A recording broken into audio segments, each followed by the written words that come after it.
बुद्धं शरणं गच्छामि, धम्मं शरणं गच्छामि, संघं शरणं गच्छामि. समता, बंधुता आणि न्याय यांचा संदेश देणाऱ्या भारतरत्न डॉक्टर बाबासाहेब आंबेडकर यांच्या जयंतीनिमित्त आर्य चाणक्य प्राथमिक विद्यामंदिर पैठण येथील मुख्याध्यापक श्री भास्करराव कुलकर्णी व सर्व शिक्षक सहकारी बंधू भगिनी यांनी अत्यंत श्रद्धाभावाने त्यांच्या पुतळ्यास पुष्पहार अर्पण करून अभिवादन केले. या पवित्र प्रसंगी सामूहिक बुद्धवंदना घेण्यात आली. शांत, प्रसन्न आणि प्रेरणादायी वातावरणात झालेल्या या बुद्धवंदनेने उपस्थितांच्या मनात मानवतेचा, करुणेचा आणि समतेचा संदेश अधिक दृढ केला.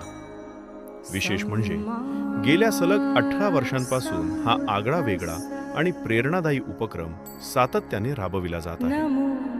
ही परंपरा केवळ अभिवादनापुरती मर्यादित नसून विद्यार्थ्यांमध्ये डॉक्टर आंबेडकरांचे विचार, बौद्ध धम्माची शिकवण आणि सामाजिक जाणीव रुजवण्याचा एक प्रभावी प्रयत्न आहे. हा उपक्रम म्हणजे विचारांची मशाल पुढे नेण्याचा आणि नव्या पिढीला समतेचा मार्ग दाखवण्याचा एक सुंदर आणि प्रेरणादायी वारसा आहे.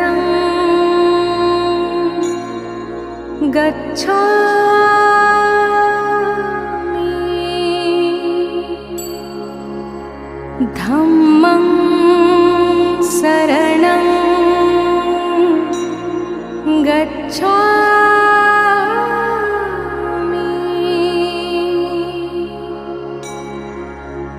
संघं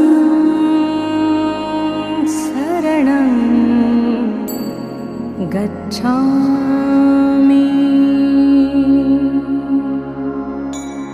द्वितीयंपि बुद्धं शरणं गच्छामि,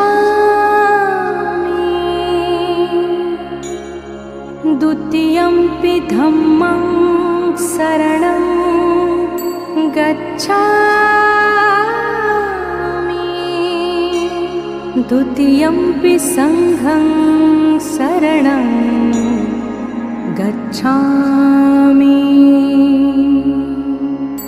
तृतीयंपि बुद्धं शरणं गच्छामि, तृतीयंपि धम्मं शरणं गच्छामि, तृतीयंपि संघं शरणं गच्छामि.